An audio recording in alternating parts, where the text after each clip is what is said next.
Hello and welcome to Sidebeat Music. I'm your host, Kristina Nikols, and today we'll be talking to classical concert violinist, arranger and composer, and amateur ballet dancer, Michael Danchi. Please welcome him to the show. Hey, Michael, thanks for joining us today, along with your instrument. Yes. Tell us, how long have you been playing? Almost 28 years. Wow. Yeah. Now, I read that you started when you were 4. Yes, ma'am, I did. How did that happen? Who influenced you? My grandfather loved the violin, and my dad at the time was working in Chicago. There's and you. That's me, yeah. I think that may actually be my first violin also in that shot. And he was in Chicago walking around downtown, and there was a Suzuki violin performance. They start Suzuki violinists very young because they don't have to read music. And my dad was surprised that you could start violin at that age. And he said, well, we have to do that. And so I was handed a violin at age 4, and the rest is history, as they say. Now, did you develop a preference for what type of violin you play? Yes, actually, I got this instrument at the end of my high school career. It's actually brand new. It was made in 1998 in Brooklyn, New York, which is a little unusual. A lot of people in my field use old instruments from Italy or France or Germany. This is my baby, and while she's not old and Italian and exotically expensive, we've spent the last 14 years together, and the wonderful thing about a new fiddle is that it adjusts, it adapts, it becomes your voice. So the special thing for me is I got to meet the person who made her, and she was basically brand new when I bought her. And so we've learned from each other and developed kind of our own unique sound and just a great partnership over the years. Wow. It's quite a relationship you have with your violin. Yes, ma'am. Yeah, so you also call it a fiddle. What's for us non-music people, can you explain the Lots of different people terminology? ask that question. Really, it just comes down to playing. I have seen Stradivarius violins played as fiddles, and of course classical concert instruments. Really, there's not a significant difference. Sometimes the classical instruments are more expensive. Occasionally for fiddle work they will tune things differently to allow drone notes and certain techniques that are very common in fiddle playing, but really it's the same instrument. So. And so you started when you were 4, and then what was your journey to today? Like, give us a brief synopsis. The brief synopsis was up until about age 14, I was strongly encouraged to practice. In other words, thank you, Mom and Dad, for all of your hard work. I don't think a lot of people realize how much struggle and pain parents have to go through to make a classical violinist. And so at age 14, I discovered... How old are you in this picture? That was actually about the time that I got this instrument. That would have been 2000, so high school, about 18, 19. Mm-hmm. Mm-hmm.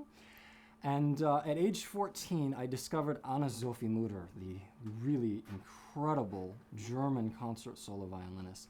And I heard her recording of the Brahms Violin Concerto, and that was it. I had to be a classical violinist. Is this her? That's her. That is. She's had a remarkable career from the time she was, I think, 13. And her influence, and particularly the way that she creates a unique sound on the violin. She's not afraid to do anything with her instrument, and she's capable of anything you can imagine. So that's when I decided I had to be a professional, and then 6 hours, 8 hours of practice a day on through high school and into music conservatory. So. Wow. Where did you go to? I went to the Eastman School up in Rochester, New York. And how was your experience there? It was very cold. I was from the South, so spending 5 years in Rochester was quite a shock. My violin professor, Charles Castleman, there is a remarkable man, just a gem of a person. Taught me so much about life and about the instrument, and that part of my experience was really, really, really wonderful. So you had a good support system while you were there? I did. Is this the website for your school? Yes, that's the Eastman School, which is actually part of the University of Rochester, as it says there. So there's a lot of resources available. Even when I was there, just an interesting side note, I took a physics of music class with an MIT professor. So that's something you don't get at just any music conservatory. So it was exciting, quite fun. Now people say music and math kind of go together. Mm-hmm. I think it's true. I was reasonably good at math. I enjoyed that, but being active with the violin, taking part in that physical part of it, that's what really won me over. So I've met a lot of really brilliant minds who are great at mathematics and engineering and physics. And of course, Albert Einstein was a very famous amateur violin player. There are pictures of him riding a bicycle, not so well, but also playing the violin. He had some great things to say about this instrument. Looks like we have a question from one of our guests. Yes, why do you call your instrument a she? You refer to it as her. Well, actually, she has a name. Her name is Kalia. She is named, it's a Hawaiian name, which means beauty or bright or clear, which I think for this instrument is perfectly accurate. To me, she is a she. I know that in Russia, many times they refer to cars and other things as he. I think in the United States, it's tradition to go with she. And I think she's definitely a soprano. So I don't know many male sopranos, but Kalia, yes. Do other violinists also name their instruments? Oh yes, lots of people do. I mean, there's the Einstein picture. Yes, there's a great Einstein picture. If you think about it, we're oftentimes spending 6 to 8 hours a day, and when you're with an object for that long, really expressing and communicating things, after a while, it becomes almost like a person, and so it makes sense to name it. And it's a fun thing to talk about with other people too. A lot of people know about Yo-Yo Ma's cello being named Petunia, which is one of my favorite instrument names in the classical world. So. And so is it typical for people to keep their same instrument because you said you've had this one for so long, and you just keep fixing it up and retuning it, or you just take really good care of it? Well, the wonderful thing about a violin, unlike a lot of instruments, it gets better with age, almost indefinitely. So among classical violinists, yes, it's very common to be with an instrument for a long time. Occasionally, you'll come across a new instrument that just really wows you. And you know, it's always interesting to make an instrument change. It takes a long time to really learn the instrument. It's a flexible instrument. The wood develops, the sound changes, and so it takes an investment to really learn to play a new instrument. And so if you've been through that process already and the instrument is doing what you need it to do, what's the motivation to change? You're watching Sidebeat Music, and we'll be back in just a minute after a commercial break.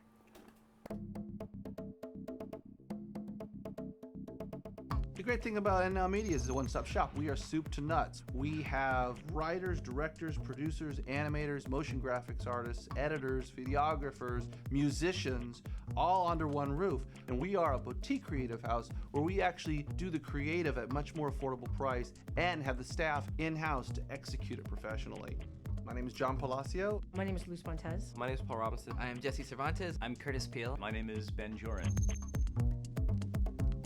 One of the most common questions we have from potential clients is, how does it work?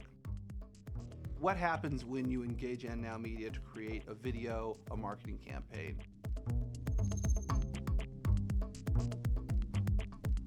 It first starts with, obviously having the phone conversation with the client. Brainstorm with them to come up with a really good concept and a really good idea to push whatever they're trying to do to the next level. Only with that in mind can we really try to tailor a concept and a script for their exact audience that fits in with their branding and the message they want to tell. We'll storyboard it out, get a real rough idea of what we want to do. We'll then present the client with a couple of options, different ways that we could go with some of the things that we've come up with. And they'll say this is good, and then we'll come back and we'll start animating that or designing it or editing it. Our clients are generally, like to be really hands-on, and we'd like to hear from you kind of all along the board. There's no surprises. What we like to do with every partner is we actually create a page on the NNow website. So they can give feedback, and that way when the time we get to the final product, usually there's not a whole lot more revisions to do because we've already been working together the whole time. The big difference is that real personal creative touch. We have a creative group that can execute that vision, whether it's animation, video, motion graphics, and do so with some unique creative that is custom tailored to that business. Dream it up. It's video. It's magic. It can happen.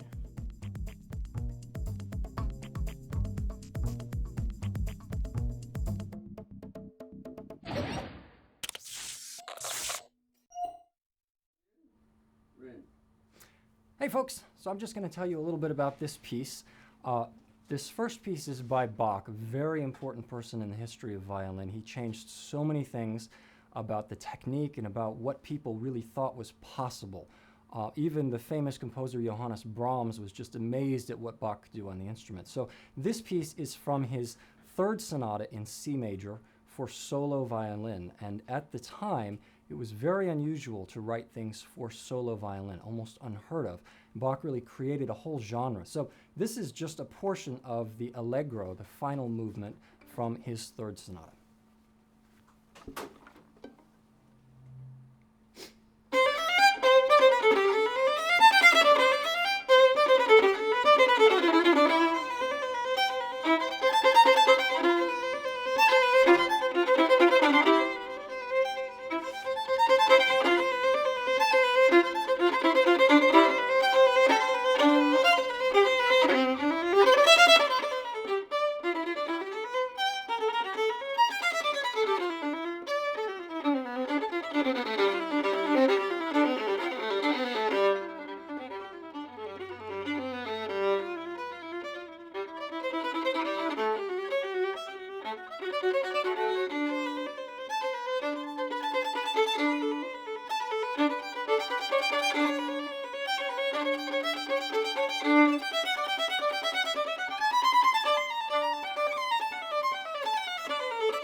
Love the energy that Bach brings to his music. There's a lot of variety to it, but that particular movement, I love to use it at the end of concerts because it sends people off with that little extra burst.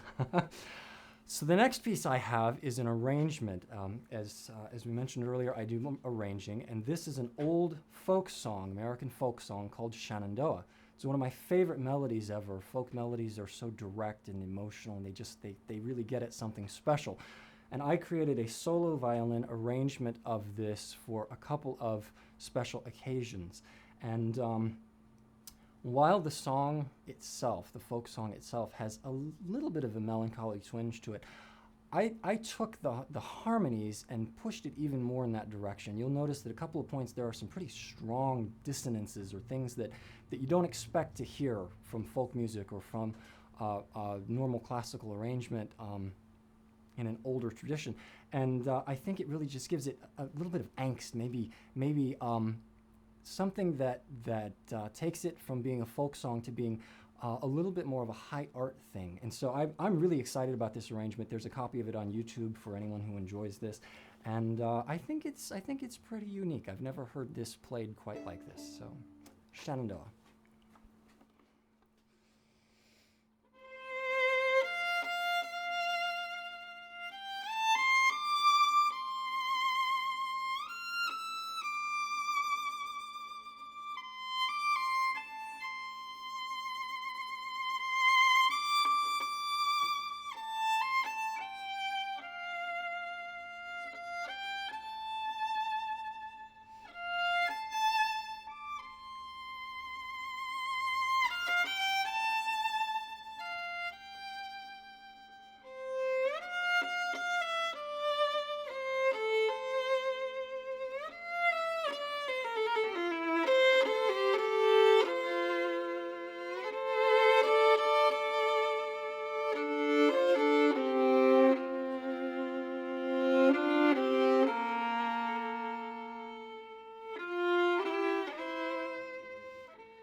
am Judith Jones. If you are looking for photographs, which a lot of you are, let's face it, we need photographs every day, actors, models, even if you're just, you know, the milkman, you need photographs, okay? You need to look good. And if you want to look good, you've only got one man to go to, and that's John Michael Ferrari. You see, I needed to look good. So I went to John, and he basically took me to the most beautiful place in LA and took these wonderful photographs of me, and I really didn't even recognize myself because I just looked, well, let's just face it, I looked stunning. So if you want to look stunning like myself in those photographs, go to him. He will make you look beautiful. If you're pretty, he'll make you look prettier. If you're not pretty, he'll make you look pretty. John Michael Ferrari. That's all you need to know. So go to imagesbyferrari.com. That's the website, imagesbyferrari.com. And you can check out all his photography and you can contact him there. You can look at a picture of me. He directed me, because if you need direction, which, hello, I do, he directs you too. So go and check that out, imagesbyferrari.com. You'll love it. You'll look great. Check it out. Bye, everyone. Thank you so much. That was so beautiful. Well, thank you. It was really nice. Like, I don't remember the last time I saw a live classical violinist play. Like, I'm like, wow, that's great. Well, that's what the art form is all about, is being in person and live. So we were talking earlier about how it's a form of communication through music. Absolutely. I think that's what music is. When I teach, that's what I tell my students. You're communicating, and you have to find a way to connect with people. If you don't find a way to connect, and if you don't have something to say, something worth saying, then what's the point of making noise? I mean, that's all it is. It's just noise. And you said you love performing live more than, you have an album that you did years ago, but that you prefer live concerts. Absolutely. There's energy that you get back from the audience. I mean, I think a lot of times in the film and maybe the TV industry, we don't have the luxury of being able to get that energy back. When you're on stage in front of a live audience, there's a magnetism and a power, and when you really connect with them, they feed back energy and they make your performance so much better. And I really love that. It's a special thing that you really only get in live performance. Here's the album that you made, On Wings of the Wind. Yep. And you're working on an upcoming album. I am. I have a couple of album projects involving sonatas with my friends Rosa and Marion Scott, two tremendously gifted pianists that I've known for a number of years. We've played live concerts together, and they're just a pleasure to play with. It's so easy. The communication. And this is? That's Marion. Okay. And his wife Rosa. And the thing that's the most unique, they're very different pianists. They play differently from one another. They collaborate differently, but it's so easy to communicate with them. We take a tenth as much rehearsal time because everything is expressed in the music. Few words. It's just so easy to play with them, and that's the remarkable thing about a great player is they communicate with you, not just with the audience. They're communicating with the composer through his music, with the other artists that they play with, and they're such skilled communicators. And we have a question from the audience. Yes. You mentioned that you teach. Where do you teach? I teach currently in North Carolina. I have a number of private students in North Carolina, and I've been teaching there since I think roughly 2007. So you're based in North Carolina? I'm based in North Carolina, transitioning, working a lot. A lot of concert touring involves traveling, so I've lived out of a hotel room and a suitcase for a large part of my career. And do you have a website where I do. people can look more information about you? That's correct. Just my name, michaeldanchi.com. And we haven't talked about your amateur ballet yet. Tell us how that ties into being a violin player. That's a unique thing. Actually, there's a very specific tie-in. When I was 16, I played for my very first ballet show as a violinist. And I remember watching these people and thinking, oh my gosh, they're flying. It's like they're not even connected to the ground the way that most people are. And it was a beautiful thing. But at the time I was 16 and well on my way. That's right. There I am. Thank you to my sister for taking that lovely shot. So I was well on my way to conservatory, and there was just no time for ballet. And over the years, I've played for a lot of ballets, premiered some brand new works with composers and things, and I just loved it. And my friends eventually said, you love this so much, you have to try taking some lessons. And you know what I discovered is that taking ballet has totally changed the way that I approach music. Everything from tempos to momentum and feeling how the phrase works. When you have in your mind a vision of a human body and how that human body is responding to the music and how you energize and drive what that body is doing, it's like I said earlier, it gives you something interesting and unique to say about the music. And a lot of people don't realize it, but classical music and ballet really were created together in the courts of Europe. So understanding and studying one brings about a lot of enlightenment for the other. So it's been a really wonderful part of my life. Elaborate a tiny bit more on how historically they went hand in hand. Yes. Well, for example, when I was a young kid studying the works of Bach and Rameau and Lully and all of that, those composers were writing in the court, and some of what they did for their writing was writing ballet music. And so today we have a lot of specialized things. We have composers, we have performers, we have conductors, we have dancers. Back in the time of Beethoven and Brahms and that, there wasn't as much specialization. People did all of these things. If you wanted to live in the court, a life skill was dancing. And so part of just living in that time period was experiencing all of these things. And I think that's part of what made the music and the other arts so rich, is they interacted with each other, they depended on each other, and they drew from one another the most important things, and all of them being about communicating.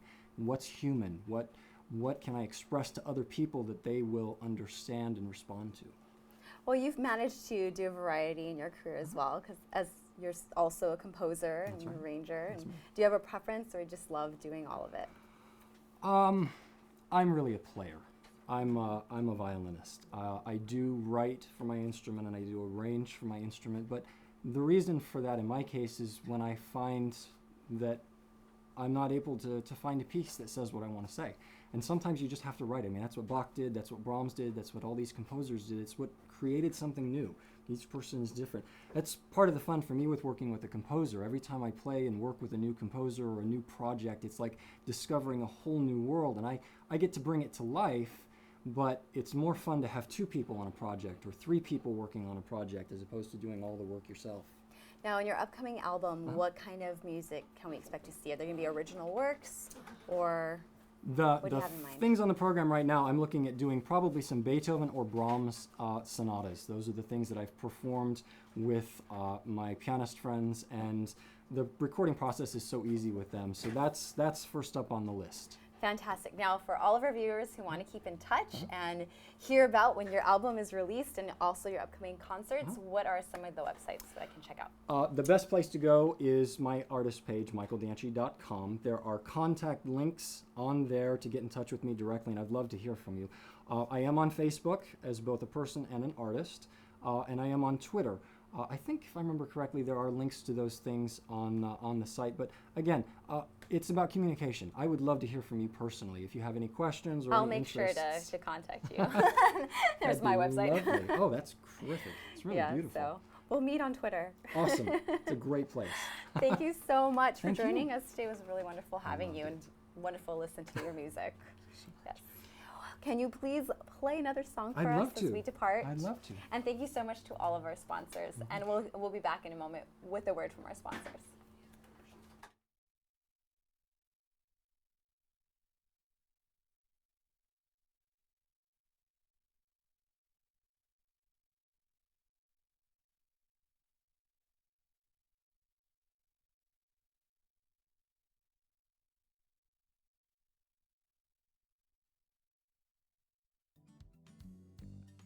Hi guys, I'm Danica Quinn with Actors Podcast Network, and I'm here to talk to you about something really special.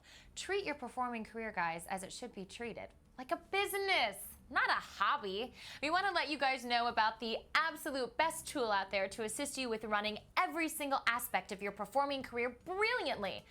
And you don't have to use batteries.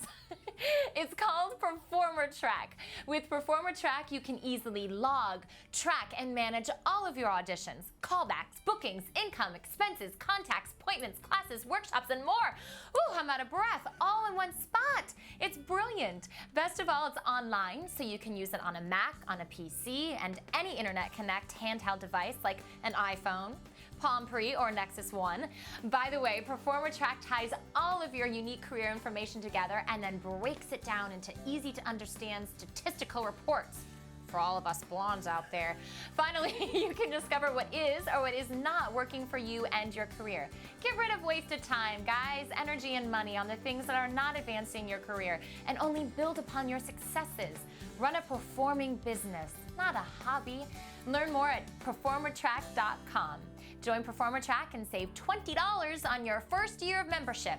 Everybody loves a good discount. Use coupon code ActorsReporter. It's all one word. Again, coupon code ActorsReporter. I'm Danica Quinn with Actors Podcast Network, and be sure to check out Performer Track.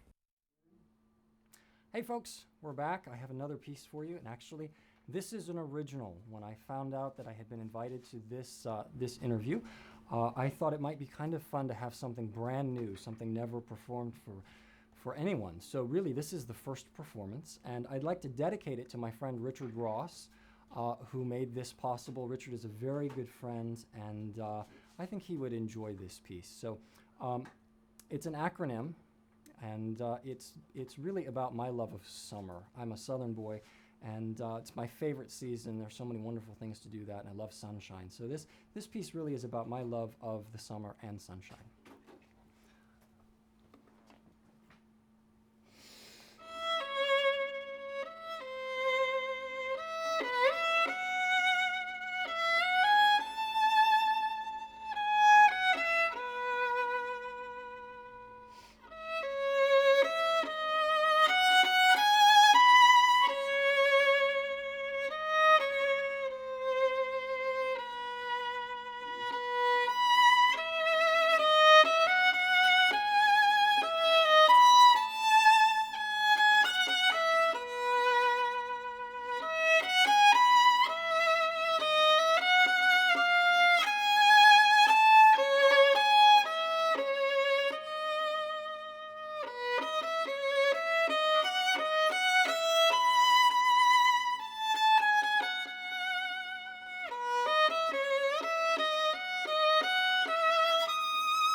And I have one more piece for you. This is a very famous work. You've probably heard this before.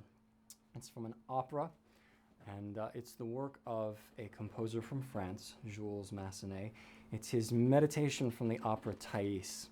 You've probably heard it with piano, you've probably heard it with orchestra, and it's just one of the most lovely melodies ever written. Of course, written for voice, the violin being very close to voice, it translates quite nicely to this instrument. And I remember I fell in love with this piece when I heard my inspiration, Anne-Sophie Mutter, played it. It was free, it was very different from the way other people played it, and I've just loved it ever since. So, the meditation from the opera Thais by Jules Massenet.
Beautiful. Thank you so much, Thank you Michael, so for much. joining us today. It's Wonderful. very nice to meet you. And thank you so much to all our viewers, and we'll see you next time on Sidebeat Music.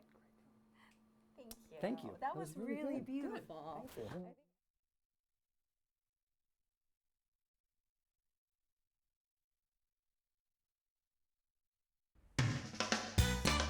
Oh, hello. I'm Mary Jo Gruber. Thanks for joining us on Actor Z Live Chat Show. I'm just one of your Actor Z hosts, but as you can see, I'm also the Actor Z Live video editor, which means that I'm here, even when you don't see me. Actor Z is here to chat with you Monday through Friday at 10 a.m. Pacific Standard Time, or Hollywood time, as I like to call it. Our guests include actors, directors, producers, writers, singers, comics, and others that are all in the entertainment industry. You can see previous shows at www.actorsentertainment.com, and be sure to check out our guest index to find your favorite celebrities. See you next time. I'm working.